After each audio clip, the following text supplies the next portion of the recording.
Welcome to the Veritas Forum, engaging university students and faculty in discussions about life's hardest questions and the relevance of Jesus Christ to all of life.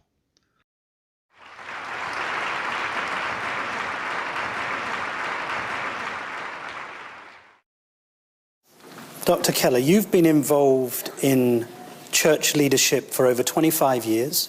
You've been an academic, you've been a professor, you have a doctorate. Why have you decided to write this book now? Why now? I'm getting old.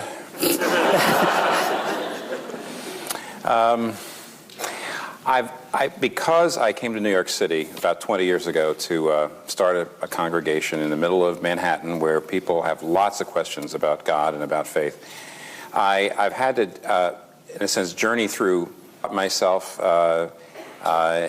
to a place where I could believe and move ahead and be a Christian and be a minister. When I came to New York, with a lot of people who were maybe 10, 15, 20 years younger than I had to go through that whole journey again as a pastor with people over and over and over again about their doubts, about faith.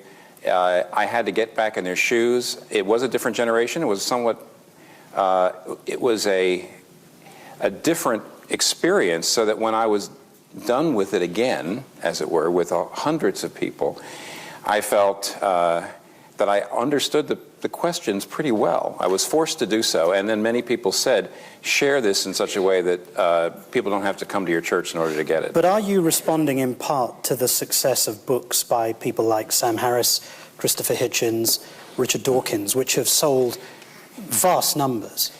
I actually started the book about 4 years ago, and this was before the phenomenon of the New Atheist books. What I did the last time I revised the book, I felt it was absolutely necessary to make some response. So there are a number of ways in which I interact with them in the book, but it's much more indirect. This is really a journey that I've been through twice with people, through doubt to a more robust faith, and I wanted to share it with people.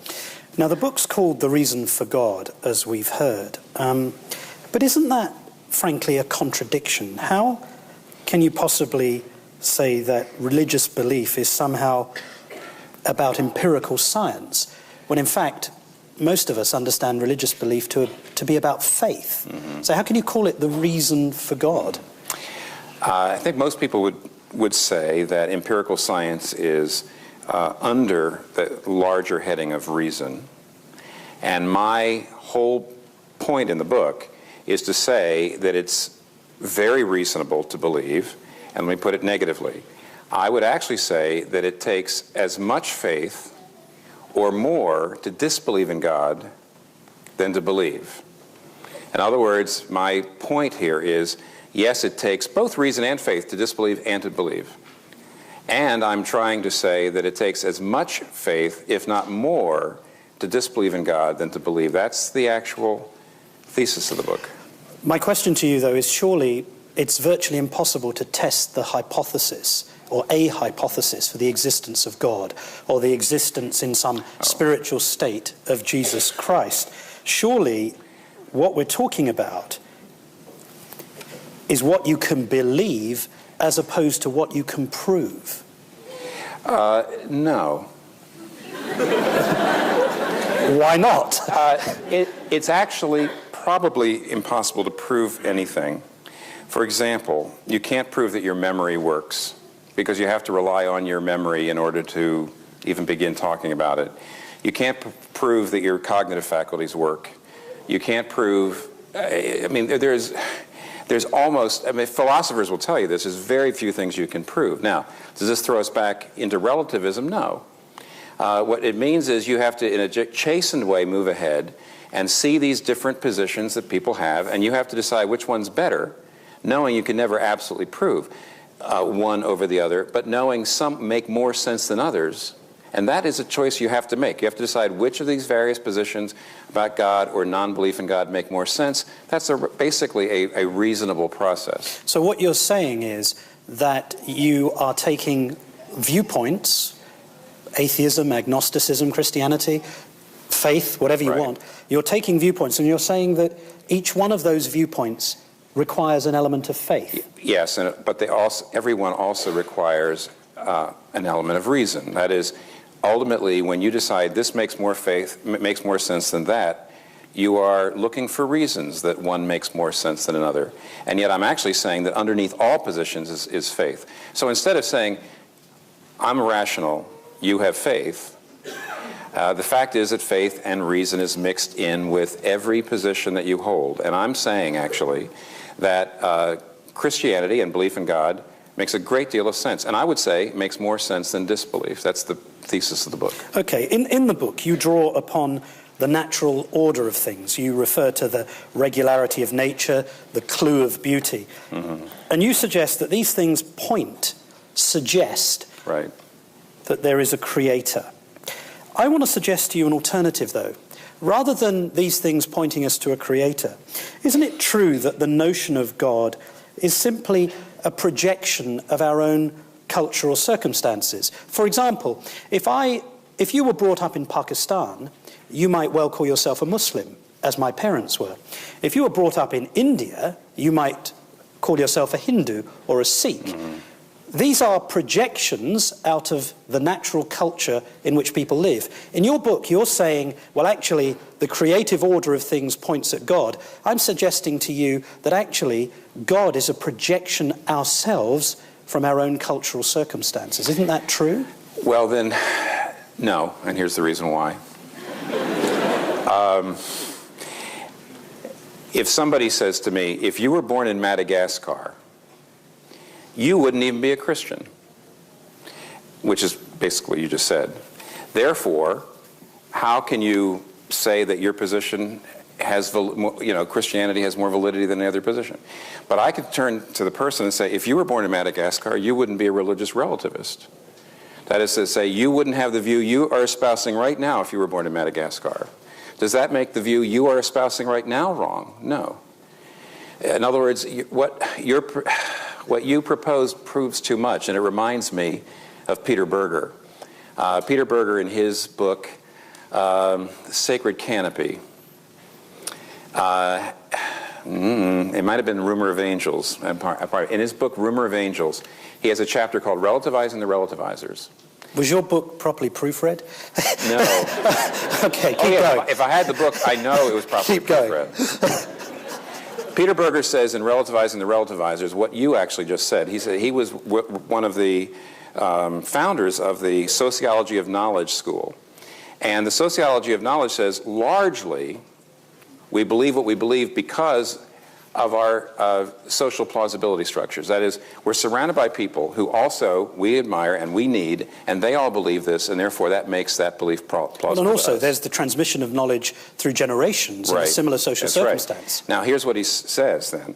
He says, once you decide that all beliefs are, to a great degree, socially constructed, you have to realize that that belief must be not immune to what you just said. That is, that belief must be to a great degree socially constructed. I'm an academic, he was saying. I live in a certain milieu. I've got all kinds of other people that I admire and respect. So he says, as soon as you realize that the idea that all views are relative, it would also be relative, that all views are socially constructed is also socially constructed, we're back to square one. We're chastened. We now know, of course, yes, we've got to be careful. It's hard to find the truth. But the fact is we're back to square one. We still have to decide which of all these competing claims is more reasonable than any other. And so we may not be as haughty now, but we still have to make that decision. And you can't say, because I was raised in a particular culture, that therefore all things are relative. That very view, of course, would be relative, and therefore back to square one. You'll know the writer Michael Onfray. In his book, The Atheist Manifesto, he argues that atheism, and I'm quoting, is not therapy, but restored mental health, meaning that the existence of God is in fact a mental delusion, that it's actually an imagined deity that suits the circumstances in which you were brought up, or I was brought up, or anybody else here. And you're saying, if I understand you correctly, that even that position itself is colored by the culture in which it's being expressed. Well, I think Peter Berger would say that that man has to recognize the social support that he's getting for that view. I'd get one of the problems, of course, with with that kind of statement is that if you believe in God, there's a mental defect. What do you have to say to that believer in God? And the answer is, how would I know if I'm mentally defective? No, but but in all seriousness, the point Michael Onfray is making is that atheism is actually an intellectually and psychologically clearer position to be in, and a healthier position, because you're not projecting some kind of image of God out of your own circumstances into your head, into the heavenly place, or wherever you imagine him to be. Well, let's see. Two responses, and I don't know how adequate everybody will think they are. Paul Vitz, who used to teach at NYU, I believe he's retired now, said, in one of his books, he said, the idea that people need to believe in God, they have a psychological need to believe in God, always works another way, and that is, there surely are people who psychologically need not to believe in God. There's all kinds of reasons why people don't want there to be a God. And Thomas Nagel at NYU wrote a book, he's a great philosopher, he wrote a book called The Last Word, in which he admitted, he says, I don't want there to be a God. He says, I am coming right out of the closet and admitting that though I try my best to be objective, I've got all kinds of personal reasons why I wouldn't want that to be true. And I want to be able to make my own decisions. I don't want to have to submit. And so Paul Vitz's whole point is anyone who says those who believe in God need to believe psychologically have to be willing to turn the scalpel on themselves and say, surely there could be reasons that you would have psychologically for not wanting it to be true too. Okay, well that's an individual perspective of faith. Do you believe that there is only one God and that there is only one way to approach that God? If. I'm speaking as a Christian here. If Jesus Christ is who he says he is, that is, if he is the Son of God from heaven, if he really was bodily raised from the dead, and if he was our original creator, I mean, if all that's true, that's what he says, then of course it'd have to be just one way to God, because our souls would need him, or they would shrivel eternally, just like your body needs food, or it would shrivel. I mean, the fact is, my body needs food, or it will shrivel. That's not narrow-minded to say, that's just the way it is. If Jesus is who he said he is, then our souls would have to get him in order to be eternally full and thrive. And if we don't get him, then we would eternally shrivel. So to say, it seems so narrow to claim that there's only one way to God. To say that actually precludes the possibility that Jesus is who he says he is. I mean, if he is who he says he is, then that's what we have to say. If he's not who he says he is, then of course it's narrow. So basically, you have to sit down and ask yourself the question about the facts of Jesus' life and look at that, and not say, I don't even want to look at Jesus. I don't even want to hear the claims of Christianity because they seem so exclusive. So where does that leave the millions of Muslims, Sikhs, and Jews? Are they sadly and completely deluded? People who never heard about Jesus or never really got a hearing about Jesus. I'm not talking about them, because some of those people have heard about it. I'm talking about the millions of Muslims, Sikhs, and Jews who have heard about Jesus. Where does your thesis leave them? Where they are right now, it means that if there's never any change, they don't get Jesus. If he is who he said he is, then long term they don't have God. If, on the other hand, all I can always say about this is God gives me, even as a minister with a scripture, a lot of information on a need-to-know basis. And a need-to-know basis means, here's all I can tell you. Unless you get Jesus Christ, who created you to start with, unless you are reunited with him sometime, there is no eternal future of thriving. It just makes sense. Again, I'm trying to go back to this idea that if he is who he says he is, you've got to have him. If right now a person doesn't have them, then he or she needs to get them. If they die and if they die and they don't have Jesus Christ, I don't know. In other words, I have a need-to-know basis. This is the only thing I know. You need Jesus. I certainly know that God is wiser than me, more merciful than me, And I do know that when I finally find out how God is dealing with every individual soul, I won't have any questions about it. Okay, but if this is the only way to God, and if Christians are heading for a place called heaven, does that mean, therefore, by deduction, that millions of Muslims, Sikhs, Hindus, Jews, all of whom hold their faith with enormous integrity, all of them are heading for hell? There's a lot of people who were born in Indianapolis, Indiana, and they grew up in First Baptist Church there, who are also headed for a Christless eternity. Every human being chooses an identity. It's either based on the grace of God, or it's basically based on your own performance and your own ability, and therefore on your own self. And if a billion years from now you've put your hope in the grace of God, you will be beautiful and happy. If a billion years from now you base your identity on your own self and your own abilities and your own performance, you'll be miserable. In fact, you can see it even now. Self-centered people are miserable even now, not a billion years from now. So there are plenty of people who are raised Christians. There's plenty of people who were raised in First Baptist Church, but in their hearts have not turned toward the grace of God. People in other religions, unless they find Christ, I don't know any other way, but I also get information on a need-to-know basis. If there's some trapdoor or something like that, I haven't been told about it. But I also don't know. I guess I want to know this. I want to know when a person says, I need to know everything about how God is going to deal with, in all eternity, with all individuals before I can bite down on Christianity. I feel that you actually are maybe projecting your American democratic, individualistic understanding of, you really want a president or a governor or a mayor. You don't really want a king. And I can understand that because human beings are flawed, and therefore monarchy was not a very good approach to things. But if you have a perfect God, perfect king, comes and suffers in Jesus Christ, then at a certain point I trust him. How is your position fair and rational? Well, look. How is that just? I actually don't know that people in other centuries or other cultures were nearly as bothered about this as people in this room. And you're doing a pretty good job of articulating how nervous, upset they feel about this.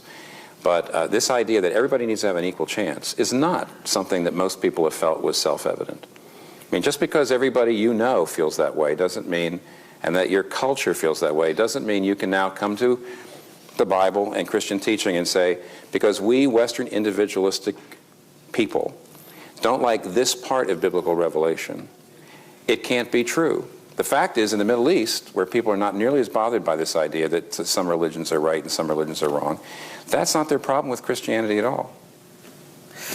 You mentioned the Bible, and in the book itself, you take a great deal of time to argue for its trustworthiness. And you build your evidence around the evidence of the New Testament and principally the life of Christ. And you point the reader at witnesses, at the fact that these documents were written very soon after Christ, that they were not mythical legends. And you spend a great deal in the book in that whole area. But I want to ask you, what about the rest of the Bible? Because here's a problem that many people have. You argue in the book, well, look at the witnesses. Well, look at how recently the New Testament letters and Gospels were written. But if I had a witness in court, and that witness told one lie, that witness's testimony throughout those proceedings would be diminished irreparably by the one lie.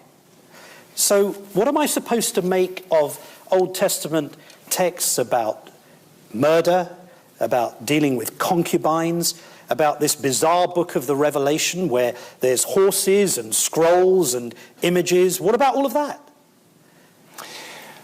What about those parts of the Bible? The Gospels are the most accessible thing, and they're the most crucial thing to look at. The reason I talk about the Gospels is because you've really got a lot of evidence that the Gospels reliably convey to us Jesus' life and words. And if you decide, this actually is a very similar line of reasoning from me that I just gave you. If you decide that Jesus is who he said he is, then Jesus himself looks at the rest of the Bible with the greatest respect. Almost every book of the Bible, of the Older Testament, the Hebrew Scriptures, is actually quoted by Jesus authoritatively. So you can, if you say, I'm going to read the entire Bible and find anything that's incredible to me, and I'm going to decide whether I accept it or not that way, again, you know, if Jesus is who he said he is, then you have to actually deal with the whole Bible because Jesus himself took it as authoritatively. If Jesus is not who he said he is, who cares about the rest of the Bible? Because that means the core of it isn't true. But in your book, you make great effort to argue around the life of Christ. Yeah. And you deal with the issue of the authenticity and trustworthiness of the Bible, which is a huge question for all of us. And what I'm asking you is, do you not find that what you say about those passages in the Bible may well be robust, but elsewhere the case is undermined rather badly? Well, maybe I didn't say this just right. Maybe I'm thick. Explain it in more simple terms. Well, maybe you're just being a great interrogator. It's difficult. In fact, actually, nobody really knows how to get at the patriarchs, whether Abraham, Isaac, and Jacob did the things they did. What you have with Jesus and the Gospels is it's much more recent. You've got all kinds of evidence of it being eyewitness, having eyewitness accounts, and so the way for me to trust what the Bible says about the patriarchs is is Jesus who he says he is? If I decide he is, then I take what he says about the patriarchs seriously. And I can't, from my vantage point, do a very good job of saying, oh, there's miraculous elements in the Old Testament, therefore it's no good. Or murder. Well, actually, murder is done in the Old Testament, but it's not condoned in the Old Testament. Just because something is in a narrative, it's a little easier to read the epistles, where Paul says, I'm writing to you as a pastor, and you're the church, and I want you to do this, this, and this. Very simple. But for example, in Genesis, let me give you this example. In Genesis, you have all kinds of horrible things happening. You've got, for example, Abraham, Isaac, Jacob, they all have more than one wife, polygamy. So many people read the book of Genesis and they say, this is ridiculous. Look at all these contradictions. Here in the Old Testament, it condones polygamy. Robert Alter, who's a great biblical scholar, a Hebrew narrative scholar at Berkeley, I believe. Robert Alter says, anybody who reads the book of Genesis sees all the heroes having multiple wives and thinks, anybody who reads that and thinks that that's condoning polygamy has not learned how to read narrative. Every single person with multiple wives is having an absolutely miserable time. Just read it. And he says, I've got one wife. Yeah. I know what you're talking about. He also says, if you also read it, you have Abel is the good guy rather than Cain, Isaac rather than Ishmael, Jacob ends up being chosen over Esau, and what you actually have is the law of primogeniture, which is the oldest son gets everything, and the law of polygamy, which is men can take all the wives they want. They're undermined by the book of Genesis. And so generally what people do is they read very, very superficially the Old Testament. They see all these horrible things happening. They say, this is a crock. And the answer is they haven't really learned how to read it. Okay. I've put to you the issue of the psychological projection, the creation as you refer to it, the questionable trustworthiness of the Bible. Let's look, and I only have a few more minutes. Let's look at the church. Christopher Hitchens in his book Christopher Hitchens in his book God is Not Great makes the point that religious faith, as evidenced by ordinary followers, and I quote, is the single strongest proof that there is no God. That actually the behavior of so-called Christians, followers of Christ, has been so reprehensible over the centuries that it, in and of itself, denies the very existence of this God of love that you talk about in your book. Mm-hmm. How do you respond to that? Well, he's right that it's actually the greatest argument against the truth of Christianity. He's absolutely right. I would say of all the objections, it's the strongest one. However, I am so delighted that some of you were here 2 weeks ago when we did the first part of the Veritas Forum with Andy Delbanco and Mark Lilla. Mark Lilla, who is quite critical of the church, Mark Lilla points out that Christianity has got self-corrective resources in it that are extremely strong. And you see in the Old Testament prophets in the Hebrew Scriptures are always criticizing religion. Jesus is always criticizing the religious leaders and the religion of the day. He sees the moralism, he sees the hypocrisy, he sees the bigotry, he sees the oppression. And Mark Lilla says you can criticize Christianity until you begin to realize that Christianity has self-critical resources way beyond your ability to criticize. And the perfect example of this is Martin Luther King Jr. Martin Luther King Jr. looks out at a racist South and he sees to a great degree all these white Christian believers oppressing his people. So what does he say to them? Does he say what Christopher Hitchens says, and that is, let's get less religious. Let's stop going to church. Let's admit the fact that, everything is relative because there really is no God. No. What he actually says is let justice roll down like waters and righteousness like a mighty stream, which is Amos. And what he's doing is he's saying what you need is not less religion, but real, true Christianity. And he was very prophetic. And he certainly in no way says that the answer to the injustices that Christian people have done is to abandon their Christianity, but get in touch with the roots of what real Christianity is. But I guess the problem with that is that when any of us look out, we see a place like Northern Ireland, where for 40 years, Catholics and Protestants systematically murdered each other under the guise of their faith. Right. It doesn't get more Christian than that. And then you look at somewhere like the Middle East, where Israelis and Palestinians are killing each other relentlessly, and again, they're divided because of the deity to some extent. Hitchens' argument has merit, doesn't it? That actually, if this thing is really true, why is it so difficult to manifest itself in any functional form? I mean, we talk about evolution and that there are holes in evolution, and yet we're persuaded, many of us, that evolution has some kind of credibility. I'm looking at the church, and I've just given you 2 examples. You'd be hard-pressed to deny that those are pretty appalling examples for so-called religious faith. Of course, I agreed more with you the first time you said it. That is that the behavior of Christians is a great argument against the truth of Christianity. I don't agree with you when you say, look, there's the Protestants and there's the Catholics, and they're killing each other in Northern Ireland, or they have. And you have to say that religion has poisoned that situation. But I mean, at the heart of Christianity is a man dying on the cross, and he's praying for his enemies. And when his followers get out their swords, he says, put them away. This is not what I'm about.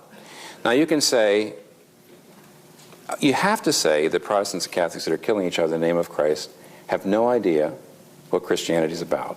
You have to say that. I mean, I'm not talking about some abstract theological esoteric. I'm not pulling out some abstract kind of doctrine here on you. I'm talking about something that everybody in the world knows is the heart of Christianity. And that's what Martin Luther King Jr. was doing. He was saying, if you get even in touch with real Christianity, you can't do this sort of thing. So the answer to violence or injustice in the South, or violence, is not getting rid of Christianity, but getting in touch with what it really is about. I guess the problem for many critics is how much more time do you need? I mean, this is 2008. Well, there's revivals. In other words, what a revival is that Christianity, even more than other religions, tends to go to seed, especially when it gets in bed with power. Somebody was asking tonight at supper time, they said, why is it that Christianity, unlike Islam, unlike Buddhism, unlike Hinduism, tends to in a sense, evolved so that the new demographic center is someplace it didn't used to be. I mean, Hinduism is still basically Indian, and Buddhism is still basically Asian, and Islam is basically Middle Eastern. But what you have with Christianity was originally it was Jewish, it was Greek, it was European, North American. Now it's becoming African, Latin American, Asian. That's the average evangelical Christian today is non-Western and non-white. And somebody said, why is that? And I believe it's because Christianity's essential message works best away from power. It works best at the margins, that when Christianity gets into bed with power, the message of the cross gets obscured, and it tends to go to seed. And I think that's what you have with state churches. And therefore, I really think that when Christopher Hitchens actually uses some of those illustrations, he's just not listening. He's tone deaf to what Christianity is all about. I haven't got any more time to continue. Just one final question. That's why I kept talking longer and longer. So I've learned, you see, the longer I go, the fewer questions you ask. That's very true. You're very skilled at it. I know. Well, it took me a while to figure it out. Just a final question. I began by referencing your own professional career, and you've taken this issue very, very seriously. You've spent your life, to some extent, committed to it. Are you resolutely convinced today that Christianity is true? Personally, are you? Yeah, more so than ever. I mean, there's three. I mentioned this in the book, in the introduction. It seems like three things have to come together for you to be convinced that Christianity is true. There's an intellectual, a personal, and a social. When I was a college student and I wasn't sure whether Christianity was true, I had intellectual wrestling to do with all these every culture has a different set of objections to Christianity, utterly different than some other cultures. That's the reason why I was trying to say people getting all upset about how can there just be one way to God. That is not a problem for most cultures, most places, and you really have to realize how ethnocentric you are to make that such a big deal. I mean, just keep that in mind. That was a liberating thing for me to realize. That was an intellectual. Then the personal, you have to see that you need something besides your own power to get through life. You have to start to see your own weakness and your own feet of clay. And then socially, you have to see a group of people who are Christians that you have respect for. And until the intellectual work comes together, the personal need comes together with a community of people that you could imagine yourself being part of who are Christian. Christianity isn't plausible. That's where Peter Berger is right. There's a social aspect to the plausibility of anything, but there has to be a reasonable intellectual aspect, and there has to be a personal resonance.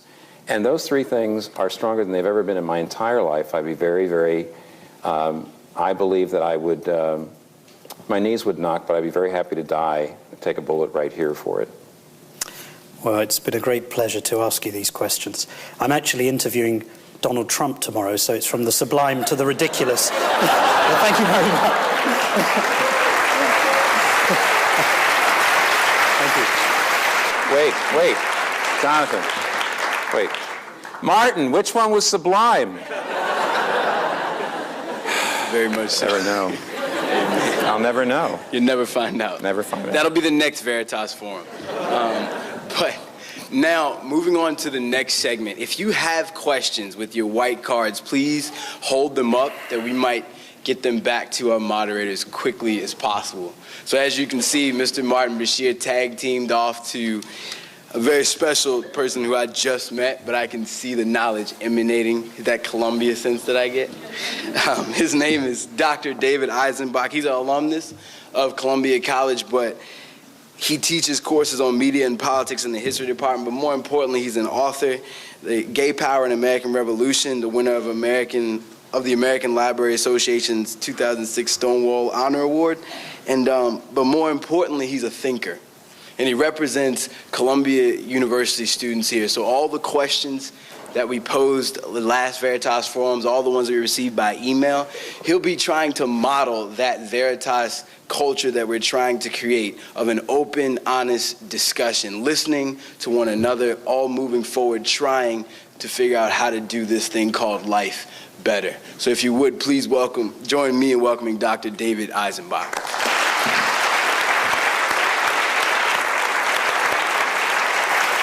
I did. Tim, first of all, I just want to thank you and welcome you to Columbia University. I know it's not easy to be questioned about your work by anybody, especially Martin Bashir. So thank you, and I think he deserves a great round of applause for me. For you. Before I get to some of the questions that you've all handed in, and please do, if you have any more questions, find the ushers and get them back to me. I want to ask you a personal question from my own end. Sure. I went through 8 years of Catholic school, Sisters of Charity, and I got professional religious education throughout all those 8 years. Then I had 4 years of Jesuit prep school, and at the end of 12 years of religious education, I was an atheist. And then I came to Columbia. The sticking point in all that regarding religion for me was the Holocaust. I looked at that and I said, how is it possible that 6 million people could be exterminated in the course of a war that took 80 million lives, and there could be a God? How do you answer that question? I'm going to push back and ask you, there sounds like there's two motives behind the question. Maybe they're both true for you. They're both very important questions. One is how could European civilization, which is based on Christianity for 1,000 years, produce something like that? Or was it much more general, and that is, how in the world could God allow that kind of evil and suffering? That's the question I want. The second one. Yeah, the second one. Much more interesting. Well, the first one is a terrible question too. I mean, it's a terrible question to answer for a Christian minister. But as a pastor, I have to say that the Holocaust is awful, and yet as a pastor for the last 35 years, I've been sitting in rooms with people, as a pastor, with parents whose little, 2-year-old get run over by a car. I mean, it doesn't seem like a Holocaust, but it's the same kind of misery, the same question. Right. Why in the world would God allow evil and suffering? So I've been through it and through it and through it and through it. The right response to anyone who's actually in the middle of suffering is silence and love and speaking when spoken to. Answers I've given to people over the years when they've asked me. The one is, I actually don't believe it makes it any easier to handle or face suffering by disbelieving in God. And I actually do Martin Luther King Jr.'s letter from Birmingham jail. He says, how do you know that a human deed is unjust, or a law? But he's talking about law, but how do you know a human law or deed is unjust? Only if there's a higher law that says it's unjust. Otherwise, what you've got out there is the strong eat the weak. That's how you and I got here. If there's no God, you and I came here through stronger organisms eating the weak organism, natural selection. That's what life's about. That's utterly natural. Now, deep in our hearts, we feel, no, that's not right. But, the question is why? Now, what Martin Luther King Jr. was saying is, we believe that strong eating the weak is unjust and wrong because there's a higher law. If there was no higher law, he says, how do you even really justify your outrage? And yet the strong eat the weak every single day. Yes. So why doesn't God intervene and say, you know what? You can't kill all those people. Stop it. Well, I said there were two responses. The first response only is that it doesn't make it any easier. I mean, it really doesn't, because now, on what basis am I morally outraged? If strong eating the weak is natural, so what? So they did it. Stronger nations eat weaker nations, stronger individuals. So what's the big deal? What's the problem? I mean, that's fair. I mean, that's not a complete answer, but it's fair to say, yeah, now as an atheist, now how am I dealing with evil and suffering? Now I really have only a visceral reaction to it. I don't even have a real cogent warrant for saying this has absolutely got to stop. Other than that, I don't like it. But the second is, now you were raised, you went to Catholic school. The Christian view of God is very different than the other views of God, because the Christian view of God is that God came into this world and suffered. Now, I have a cat, and my wife and I love our cat, and we actually saw it once. We broke its leg by accident, but we fixed it for only $1,000, which we never in a million years would have thought we would ever do for a cat. But well, you broke it, so we broke the cat. You're kind of morally obligated. And it suffered. However, I think it's fair to say, because it doesn't have the same kind of self-consciousness, I would say that a human being suffering is probably at least sort of some kind of higher order. You're more aware of things. There's more agony than a. If God really came to earth in Jesus Christ, and the suffering he went through on the cross voluntarily would have been far beyond my suffering. Now, what does that do? It does not. Even after you believe that God would have come down and become vulnerable to suffering and death, that does not yet give us an answer to the question of what the reason is that God allows evil and suffering. But it does tell us what the reason isn't. It can't be that he doesn't love us, or he wouldn't have come down and gotten involved. It can't be that he doesn't care, or he wouldn't be involved. I don't know what the reason is he hasn't stopped it yet, but it can't be it can't be a remoteness, it can't be indifference, or he wouldn't have come and gotten down involved. Now that assumes you believe the gospel. But if you believe the gospel, what it does is it keeps off the idea of indifference and says, I don't know why he hasn't stopped evil and suffering. But whatever the reason is, it can't just be indifference, hardness of heart, or lack of Well, love. have you thought about it in terms of, the reason? I mean, why didn't he come down and stop the Holocaust? I don't know. But now, right. at this point, you've got to ask yourself a question. If you can't think of a reason, does that mean there really can't be one? That's the Alvin Plantinga. Right. Have you heard the no-seeums? Oh, this is good. You'll like this. Okay. Lay it on me. All right. Well, now, you're an academic, so you realize philosophers talk like this. Neither of us are really philosophers, but you do know how they talk. I do indeed. Okay. He says, if you look into a pup tent and I ask you, do you see any St. Bernards? And if you don't see any St. Bernards, you say, no, I don't see any St. Bernards, then we can safely conclude there probably are no St. Bernards in the tent, because if there were a St. Bernard in the tent, you'd probably see it. But he said, if you look into a pup tent and I say, do you see any no-see-ums? Now, no-see-ums, if you live near the Great Lakes, are little gnats that are so small they come through the screen and bite you anyway. And he says, so if you look into the pup tent and I say, do you see any no-see-ums? And you say, no, I don't see any see-ums. I don't see any no-see-ums. That doesn't mean that there aren't any no-see-ums in there, because if there were, you couldn't see them. And he says, now, when you say, because I can't think of any good reason why God would continue to allow evil and suffering to happen, therefore there can't be one, you're assuming that whatever reasons there would be more like St. Bernards than no-see-ums. Well, why should it be? I mean, he says this is probably cold comfort. Without the gospel of Jesus Christ coming into the earth and coming alongside of us, it's cold comfort. But what he's saying is you can't assume that just because you can't think of a good reason why God hasn't stopped it yet, there can't be any. And then the gospel says, well, whatever that reason would be, it can't be a lack of love. But if he is not willing, or it, or whatever, is not willing to come down and save innocent people, why should we worship him? Well, I mean, that you're still... what kind of a good God is that? But you're still saying he can't be good because I can't think of any good reason why it would happen. And I'm still saying, why would you assume that? I mean, why would you assume that there can't be a good reason? Because it's reasonable. If they had just showed up at the door and he hadn't lost them in his mind, he would have just said, oh, hi. But because he had lost them, it was incredible. I wonder if there isn't some way in which, when we get it all back, it will be more wonderful for having been lost.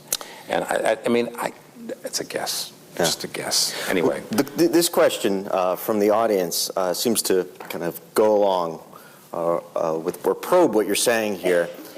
How do we look at the chaotic universe that we live in, full of pain and suffering, and not say, well, look, if this is the one that God gave us, it wouldn't be a God.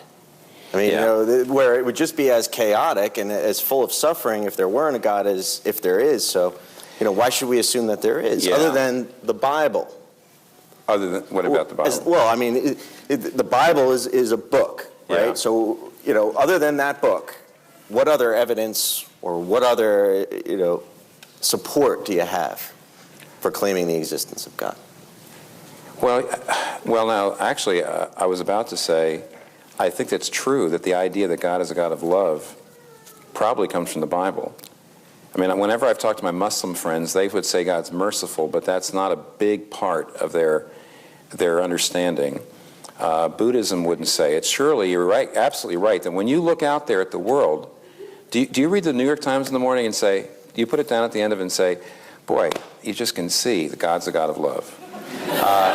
Or do you look at history? You're a historian and just say, you can just say, no, it's absolutely true. I would have to say, the idea that God is a God of love, if you like that idea, you got it from the Bible, because there's really probably no other source for it. I'm being realistic.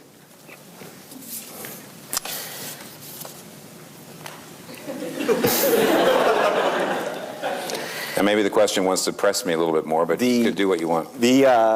Another question asked about faith. And by offering a reason for faith, are you in a way undermining the leap of faith, which is the value of faith? That there's something to be said for just saying, forget about the reasoning, forget about the evidence. I believe, period. Don't give me any reasons. I want to hear them. Yeah, that's great. It's a great question. No, seriously. No, I mean, basically, all arguments for almost anything are rationally avoidable. I mean, my understanding, and I think an awful lot of philosophers would say the same thing, that almost any line of reasoning about anything is rationally avoidable. So rational people, smart people, can resist almost any line of reasoning. So you can't prove God or Christianity, which means if you decide that Christianity makes more sense than non-belief in God. See, the purpose of the book is to say human rights make more sense if there's a God than if not. That is to say, if there is a God, of course it makes sense that people would have individual rights. If we just are the product of natural selection, you could still believe that, but probably it would make more sense than if people were all made with dignity by a God. Okay. Now, if you decide that Christianity makes more sense, it doesn't mean that you've proved it. And therefore, when it comes right down to it, applying it takes a great deal of faith. Actually, C.S. Lewis uses this great illustration. He says, if you're a woman and you were told by somebody, you're going out on a date with this really great-looking guy, but don't tell him anything at all that you don't want spread all around because he's a gossip. So your friend tells you, you're the woman, your friend says, please, I know from experience, everybody is, okay, I understand. I said, don't tell him anything. But you get out there and you actually start to fall under his spell to a degree, and you remember what your mind says, but you really want to ingratiate yourself, so you tell him a little secret. Next thing you know, a week later it's all over the town. And what he says is it's actually not at all easy, even when you're fairly sure of something being true, of actually living it out. And so even if you come to decide, I think Christianity is true, I think it's more reasonable than any other way of looking at things, it certainly isn't utterly provable, so it takes faith to even hold to it, and it takes an enormous amount of faith to practice it. And therefore, almost everything we believe is a combination of faith and reason, and it doesn't take anything at all away to say Christianity is rational. And if you don't like that illustration, you can turn it around and you're the guy. Well, what about atheism? You said it takes some faith to be an atheist. Yeah. Yeah. Can you explain that further? Yeah. First of all, the first part of the book takes the common objections, and all I'm trying to do in the first part of the book is to say you can't disprove the existence of God.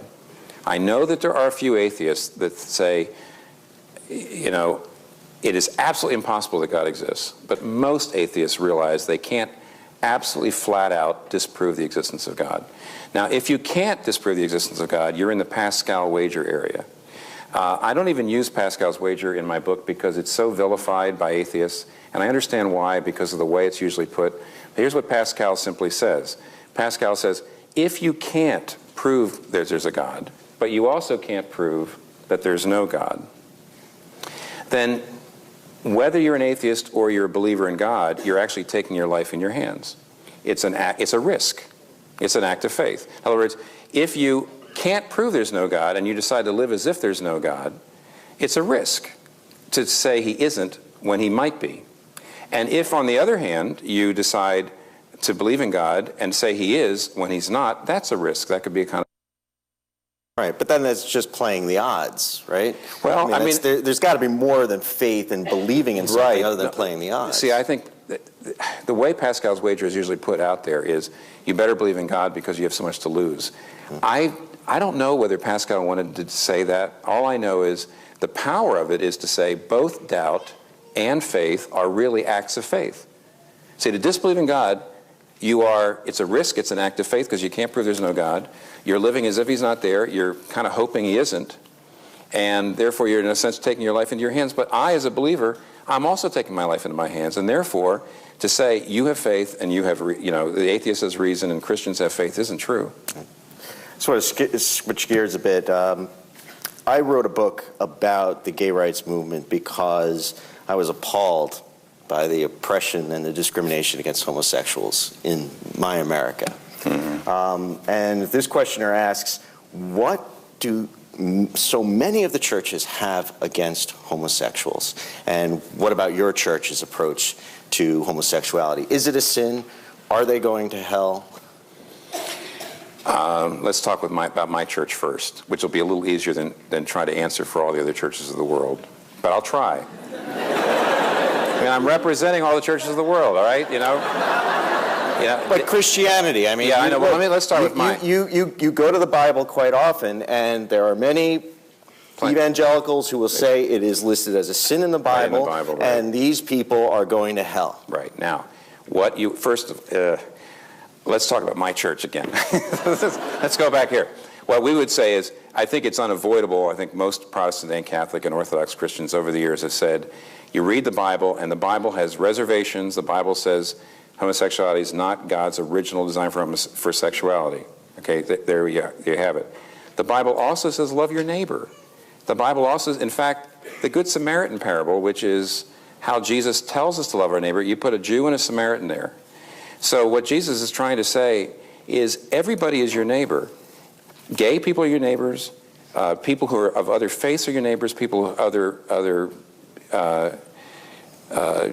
races are your neighbors.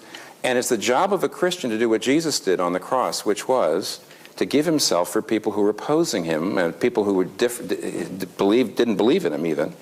And so a Christian is supposed to say, I serve the needs and interests of all of my neighbors in the city, whether gay or straight, whether they're Hindu or Muslim. I mean, Hindus, for example, don't believe in the Trinity. It's a different view than what the Bible says. Gay people have a different view of sexuality than generally what you see in the New Testament. I'm supposed to love my neighbors. So what I don't see is, at this point, I see some churches that are basically ignoring the places in the Bible that talk about homosexuality in order to love their gay neighbor. And I see other Christian churches taking very seriously what the Bible says about homosexuality, but in a very self-righteous way. So they actually do single out gay people. I mean, there are a number of conservative churches that will love their Hindu neighbors and will love their Muslim neighbors and not their gay neighbors. And I really don't think there is any excuse for that. So therefore, I have to take some responsibility of being a member of the Christian church for the oppression of homosexuals. Are committing sexual acts a sin against God? What do you mean by sin? The answer is yes. Yes. Now the reason, here's the problem with that. No, you don't go to hell for being homosexual. But committing homosexual acts will get you to go to hell? No, wait a minute, wait. Right. No, because, some people will say, well, it's not the homosexuality or being gay, it's doing gay stuff. That's the problem. No, first of all, heterosexuality does not get you to heaven. I happen to know this. Right. So how in the world could homosexuality send you to hell? And actually, the Bible, and listen, this is true. Jesus talks about greed 10 times more than he talks about adultery, for example. Now, one of the problems Christians have here is partly, let's be nice to Christians. You know when you're committing adultery. I mean, you don't say, oh, you're not my wife. I mean, you know you're committing but almost nobody knows when they're greedy. I mean, nobody thinks they're greedy, you know, because everybody is comparing yourself to other people, and so it's a frog in the kettle kind of thing. However, the fact of the matter is the Bible is much harder on greed and materialism, and it's a horrible sin, terrible sin. Well, will greed send you to hell? No. What sends you to hell is self-righteousness, thinking that you can be your own Savior and Lord. What sends you to heaven is getting a connection with Christ because you realize you're a sinner and you need intervention from outside. That's why it's very misleading actually to say, even to say homosexuality is a sin, because most people, yes, of course homosexuality is a sin, because greed is a sin, because all kinds of things are sins. But what most Christians mean when they say that, and certainly what non-Christians think they hear when they hear that, is if you're gay, you're going to hell for being gay. It's just not true. Absolutely not true. So then how is homosexuality a sin? I'm not... Well, greed's a sin. In other words, doesn't help human flourishing. Basically, Christianity has an account of what we think human beings were built to do and what will therefore help human flourishing. So we would say if you spend all your money on yourself, that's bad, not only for your own soul, but for everybody else's. We would say homosexuality is not the original design for sexuality, therefore it's not good for human flourishing. We want people to do things that are good for human flourishing, but that's not what sends you to heaven or hell. Now maybe we ought to talk about that. What sends you to heaven or hell really has to do with your faith in the gospel, which is that you can't be your own Savior through your performance and your good works. Now here I'm coming at this like a Protestant now. You know, everybody's got to be a particular kind of Christian, and there's difference of opinion within Christianity about this. But no, being gay doesn't send you to hell, and sin doesn't send you to hell like that. Mm-hmm. The sin underneath the sin is, I am my own Savior and my Lord. And that's the reason why Phariseeism, moralism, Bible-believing people who are proud and think God's going to take them to heaven because they're good, that's sending them to hell. I mean, I know this is a lot to take in at once. It's a lot. Well, yeah, I mean, inside our church, right. There's just not going to be this disdain of homosexuals. It just can't be, not when I'm teaching the gospel like that. Right. But they have to go through the gospel in order to get to heaven. So Jews... Yeah. Well, yeah, now we're back to where Martin was Well, there are a number of questions. And I know Martin, he's roasting me, so you go ahead. Well, there are a number of questions here with people who were extremely bothered. And I think it's a very brave thing for you to say, especially in kind of a multicultural community, right, where we're supposed to respect everybody and no one's going to hell just because they happen to be Jewish or not Christian or not following the Gospels. Okay. But I think you need to, or just based on the questions here, let's talk about that. Is that really fair? I mean, it's especially people who don't have access to the Gospels, who don't even reject it. They just don't get access to it. But even those who do get access to it, is it fair to say they're going to hell? The people who don't have access to it, I tried to say, I don't know. Right. All right? Okay. That's fine. But I would say two things. This might help. Everybody's exclusive. See, there's an illusion in the West that if you say all the different religions are kind of equally good or equally valid for you, that's open-minded. Right. The trouble is that's one particular way of looking at religions. And what you're saying, when somebody says to me, don't tell me your religion's superior to this other religion, what you're saying is your view of religions is superior to my view of religions, which comes down to the same thing. Because, in other words, you have a take on spiritual reality, and I have a take on spiritual reality.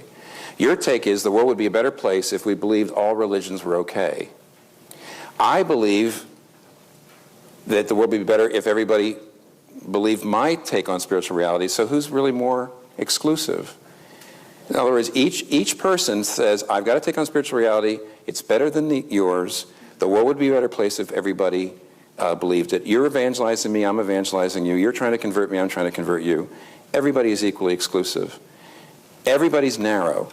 Here's what really makes you open-minded? How do you treat people with the other view? See, in other words, if you look at me as unenlightened and primitive, then you're being narrow-minded. But presumably God's making these judgments. So what kind of a God would say, okay, you Jewish people, you got it wrong, right? You're not coming into heaven. Well, actually, see how that would be kind of a problem for a lot of people? Yeah, of course, because it's not by being Jewish. I mean, again, it's by not following the gospel. Yeah, right. That's right. But even there, well, look, C.S. Lewis in his book on, and actually even George MacDonald, who was sort of a kind of a mentor of Lewis, believed that everybody in their soul is moving toward a decentered self with God in the middle, or a centered self with yourself in the middle. You can see in this life people who are very self-centered. And by the way, see, what's interesting to me is I see Christians who are self-centered, believing Christians who believe all my doctrines are self-centered. I see a guy like you, even though I've only known you for a couple hours now, who have don't have a self-centered life at this point, from what I can tell. There's a graciousness, there's an other orientation. Sure, there are other people who would disagree, okay. But Well, I mean, I've only 2 hours, 3 more hours would be different. What Lewis is trying to say is if we live forever, this process is going to take you to heaven and hell. 1 billion years from now, a person who is getting God in the center and taking yourself out of the center is going to be an angel. A person who is living for him or herself is going to be a devil. How that happens, as far as I know, the only way I know it happens is the gospel. And not just being a Christian, saying I'm going to be living a good life and, obey the 10 Commandments and do like Christ. That produces Pharisees and self-centered people. So it's complicated, but nevertheless, I think what has to be, just before you go away from this, chapter 1 in the book, if you can get it, is everybody is exclusive. People who say all religions are the same. Oh, let me use this illustration because my wife is going to kill me if I don't. Okay. And she's here tonight. Okay. I mean, she will just criticize me. Right. The traditional understanding of religions in the West is the blind man and the elephant. Here's an elephant. Here's 6 blind men. Everyone's holding on to part of the elephant and describing the part they have as if it's the whole elephant. So, one man is holding the trunk saying, oh, elephants are like snakes. One man is holding, the leg saying the elephants are like a tree stump. And so the idea is every religion sees part of the spiritual reality, but no religion sees all of it. And every religion is narrow-minded because it tends to say, I can see the whole thing. And this illustration, Leslie Newbigin, who was a British theologian, says the trouble with this illustration is the only way you could know that all religions are equally good, but none of them have the whole truth, the only way you could know that no blind man has the whole elephant is if you think you see the whole elephant. In other words, the illustration doesn't work unless you believe that. And Newbigin points out, if you really think that there's no one religion is superior to any other, and no one religion actually gets you to God better than any other, you are achieving the superior knowledge that you just said no religion can have. And therefore, it's impossible for you to really be inclusive. Nobody's inclusive. Everybody thinks I've got to take on spiritual reality that's better than everybody else's. And you would say, oh, but you don't think I don't think you're going to hell. You think I'm going to hell. And I just think the consequences of your mistake are more eternal than you think the consequences of my mistake are. But that doesn't make me more narrow-minded than you. Okay? All right. I mean, it's just... Yeah. Otherwise, if you... Yeah, I mean, look... No, it's just simply... What I say? Yeah, no, I get it. You do? Yeah. I disagree, but I get it. Yeah. Yeah. Oh, but that's what the whole point of this thing is about. It is really, absolutely. Let's talk about politics. You're very good to me. How does your faith, your specific faith, shape your political approach to this coming election? Are you in favor of, a kind of Christian justice, more oriented big question. Politician, like the example of the question was Obama, or an evangelical, conservative, more kind of conservative hardline like Mike Huckabee? Yeah, I'll tell you my practice at my church again.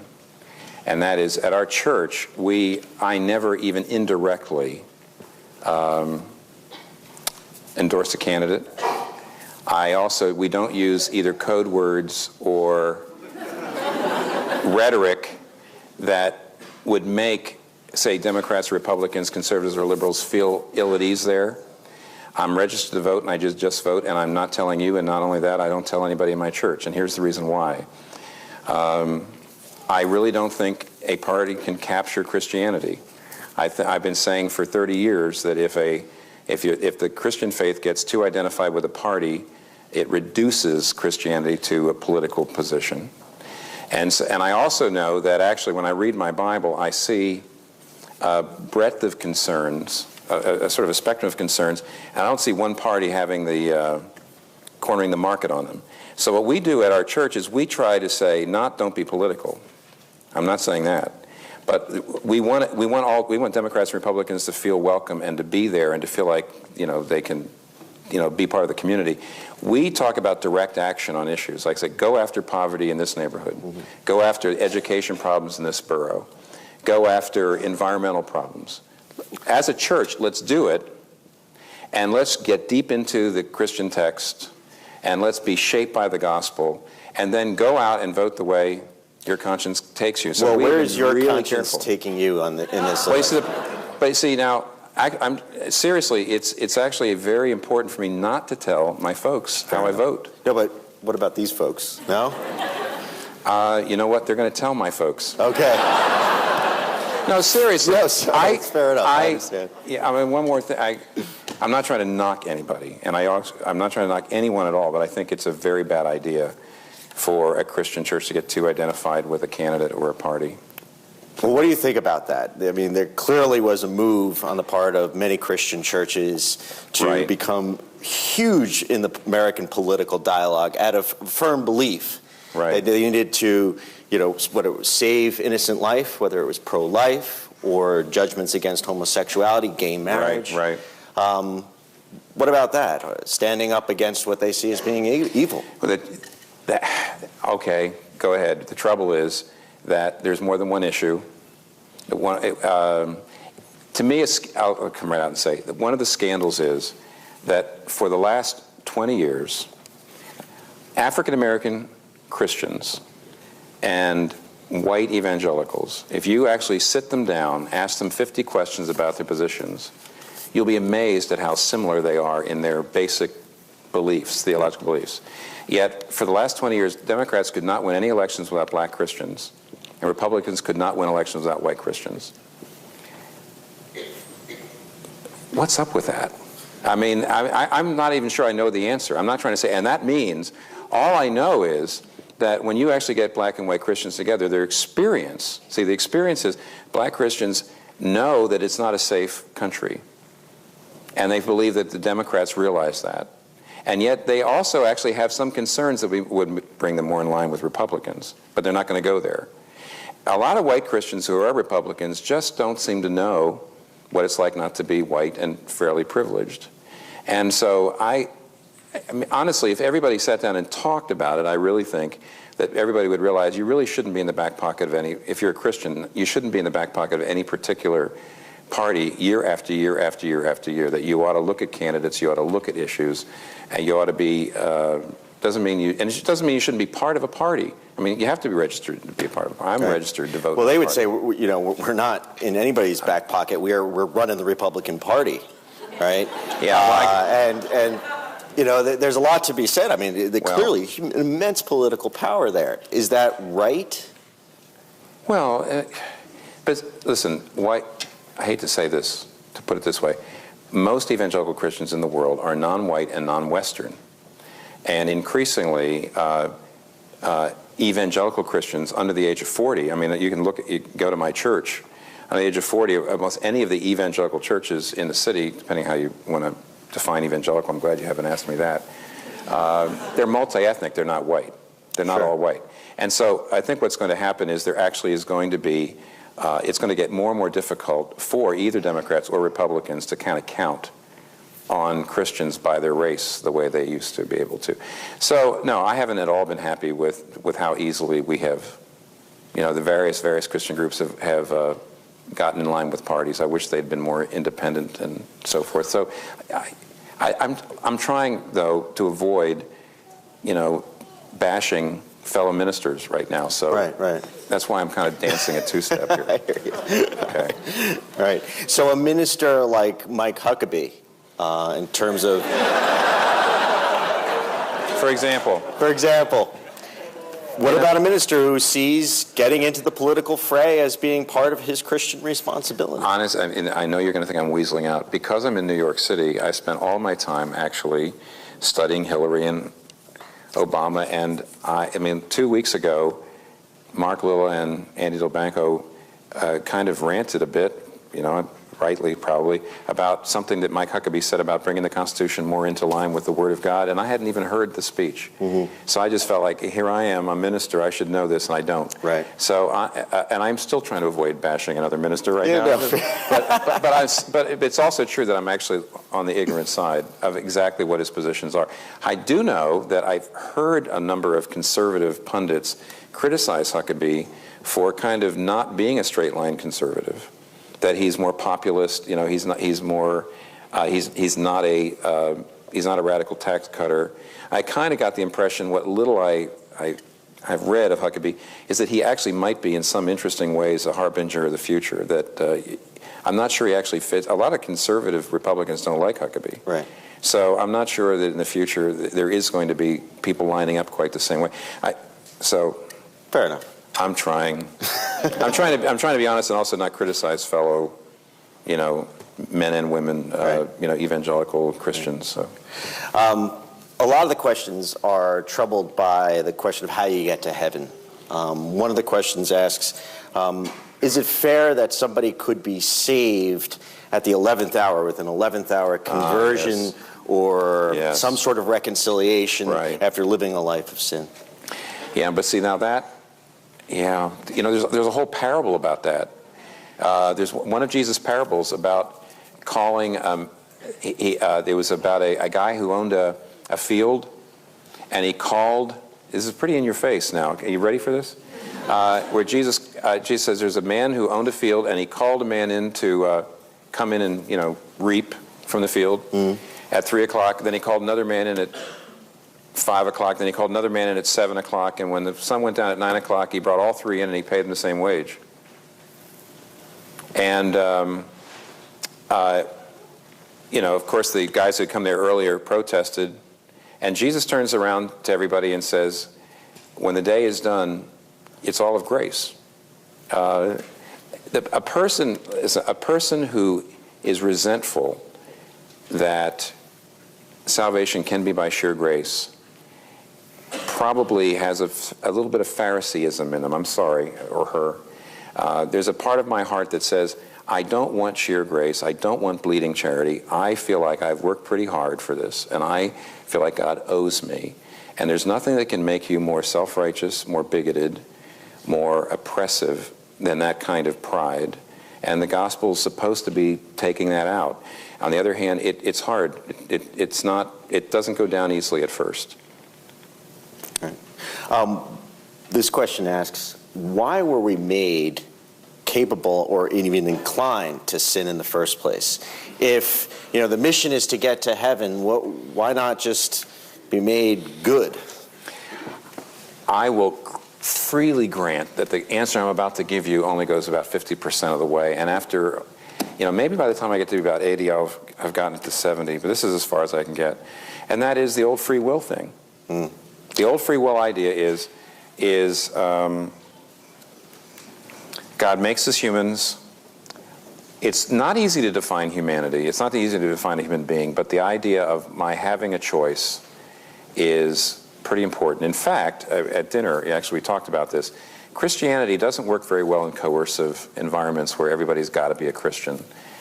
Christianity seems to take a conversion. It seems to take a heart commitment. And the fact is that basically it put us in a situation where we were capable of not choosing him.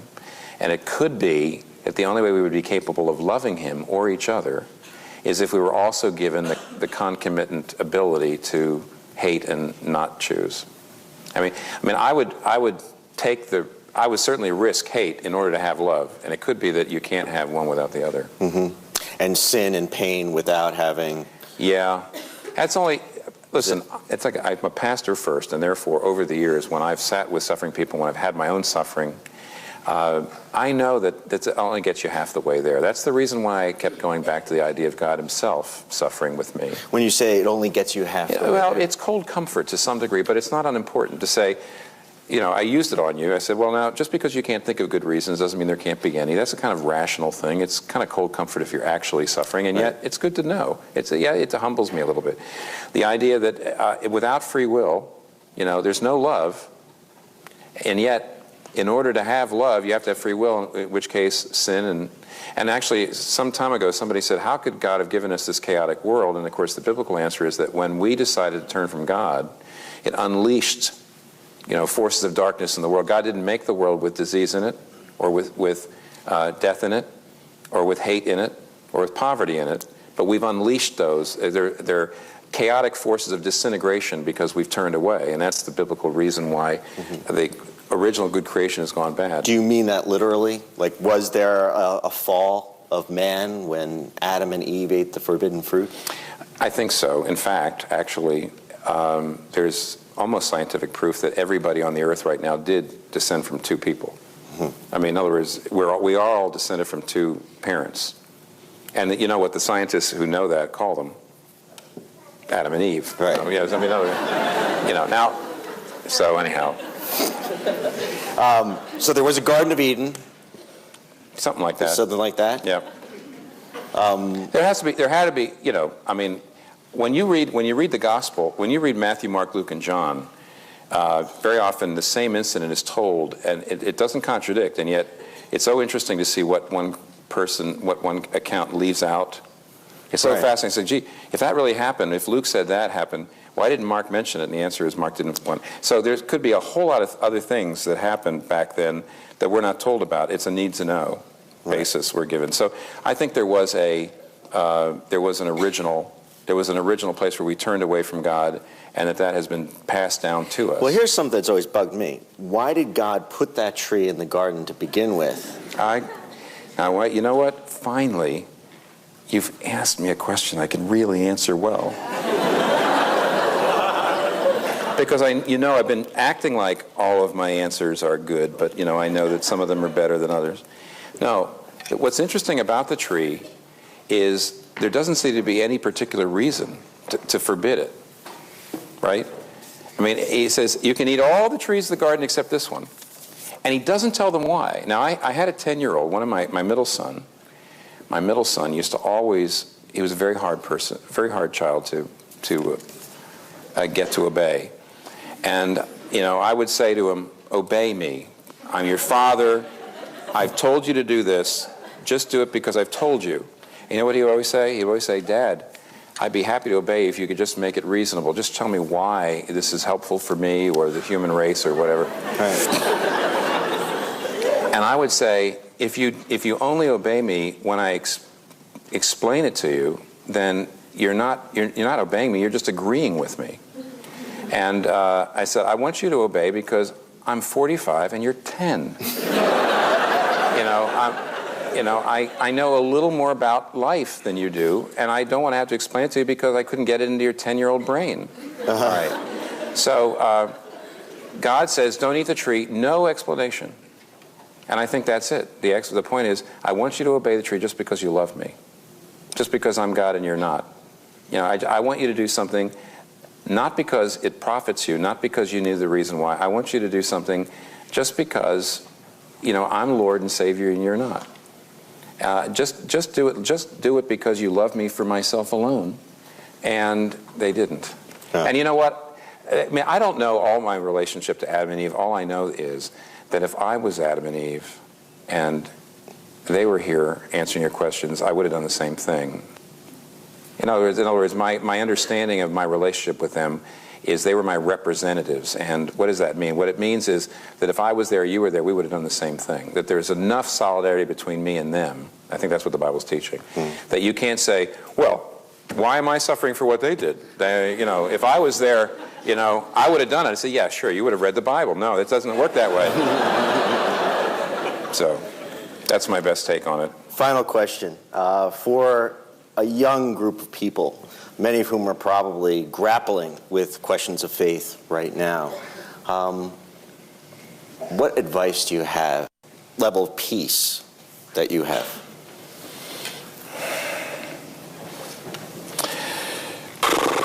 Boy. Yeah, I know. I don't want you to have thyroid cancer, for example. I'm going to be... I think I mentioned at the end of Martin's last question was kind of personal too, and I mentioned it in the introduction of the book. I try to explain 3 things had to come together for me to, begin to feel that I had a relationship with God, and they were the personal, the intellectual, the personal, the social. But you heard that. So if you're really looking for a kind of how-to or some next steps, I'd go there. But I'll just be more personal than that. Was that here I am, just to show you how this faith-doubt thing works. Wouldn't you say that I started writing this book probably about a pretty long time ago. I started developing the material. So did I believe the resurrection of Jesus Christ? Of course, I'm a minister. Did I believe in the bodily resurrection? Sure, I did. Would you say I really believed it? Sure, I really believed it.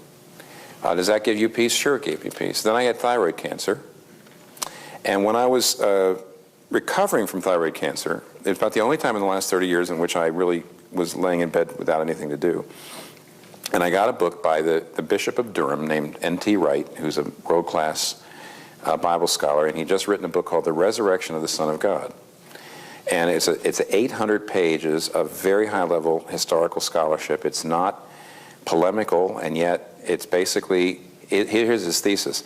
There is no historically possible alternate explanation for the birth of the Christian church than the resurrection of Jesus Christ. He says there's no other way to explain the data. He says there's no other way that actually fits with what we know about first century history. So it's really high level. And 800 pages, and I'm a fast reader, but it was like, 3 or 4 weeks of just reading every day. And I'm reading through this basically saying it really happened, it really happened, it really happened, it really happened. And at the end of 4 weeks, I put it down. I was just getting over thyroid cancer, and I wasn't sure whether I was getting over thyroid cancer, like all cancer people, survivors or patients. And I sat it, and I said, oh my gosh, it really did happen. Oh my gosh, it really happened. And what happened, I felt, and you don't have any real control over this, I felt the certainty go down 3 more floors. Floors in my heart I didn't even know were there. I thought I was at the basement. And there were 4 or 5 more floors of things. And I just went, suddenly all the floors collapsed, or something happened in the elevator. This metaphor is a mess, isn't it? It doesn't sound very good. No, suddenly, it just sunk down all the way, well, maybe all the way to the bottom. Maybe there's further to go. I would have thought. So you didn't realize how conflicted you were until you became less conflicted. Is that what you're saying? I think that's true. I think and the fact is that there's probably greater levels. And you were how old at this time? Oh, it was only about 6 years ago. 6 years ago. Wait, excuse me. I now know where my wife. And you're a minister all that time. I now know where my wife is sitting. Exactly. And you're a minister all that time, and you still had doubts that you didn't even know you had until that moment. Well, yes, of course, because your faith is. See, faith, reason, and doubt are mixed up, right. And I feel more reason. I feel it's more reasonable, and yet at the same time, because I have more reasons to believe, because after reading that book, right. I got more faith, because it takes faith. It's not just knowledge. And were there doubts there? Yeah, and there still are. So more peace than I've ever had, sure. But I've got more to go, I'm sure. All right. Don't we all? All right, everybody. Thank you very much, and give a round of applause for Tim. You're amazing. That was great.